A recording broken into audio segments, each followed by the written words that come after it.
Un runā. 1 stundu, 2 stundas, tu izdari mājiens, ka tagad jau vajadzētu sarunu virzīt uz otru pusi, un cilvēks runā, ilgi bez punktiem un bez komatiem. Gluži kā mēs esam mācījušies par to scriptio continuo. Par to, cik drausmīgi tagad iet, cik drausmīgi dzīvē klājās, un cik dramatiski ir krīzes apkārt.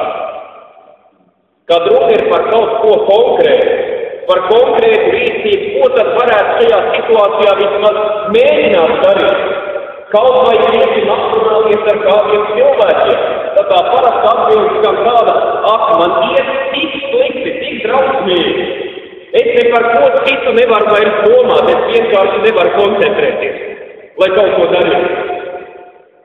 Es ļoti labi saprotu, ka mēs visi esam tajā iekšā vairāk vai mazāk strīdas, gravitācija, kas nesnauž nemirkļu dzīvē, tāpat arī masa trūlums visapkārt, un tam visam no klāt sumējās, piemēram, dažādi attiecības sarežģījumi, mīlestības stāvus un rūpes un tā tālāk, tas viss nāk kopā.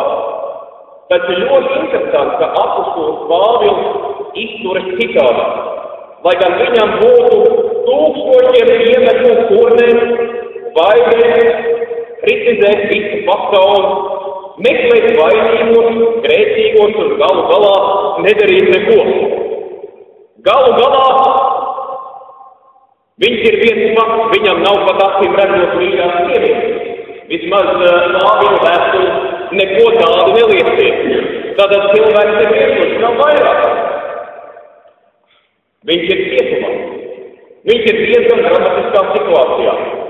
Varētu ļoti labi saprast, ka šajā bezcerīgajā un drūmajā situācijā viņš saka, patiesi tagad būs tās brīdis, kad vajadzētu palīdzēt man. Ļoti dažādā veidā, bet es tagad nevaru atļauties rūpēties par citiem cilvēkiem, jo man pašam tagad iet grūti un gana dramatiski. Tā vietā viņš dara to, kas nu tajā situācijā ir iespējams. Mēs redzam, ka viņš raksturo cietumu kameras vēstuli, kuras spēcinošie, mierinošie un iepriecinošie vārdi nav domāts tikai darbu biedram Timotejam vienam pašam. Pāvils raksta no cietuma kameras, dramatiskā situācijā.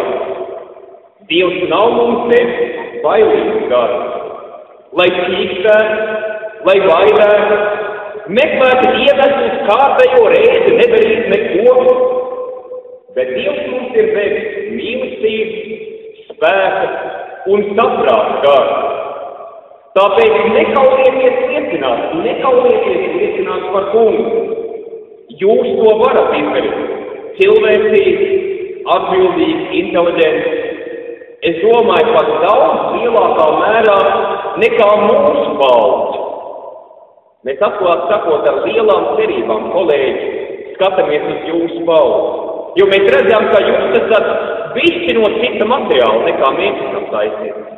Jūs redzat, kāda pasaule mūsu paudze ir radījusi, un neko labāku mēs jums piedāvāt nevarējām.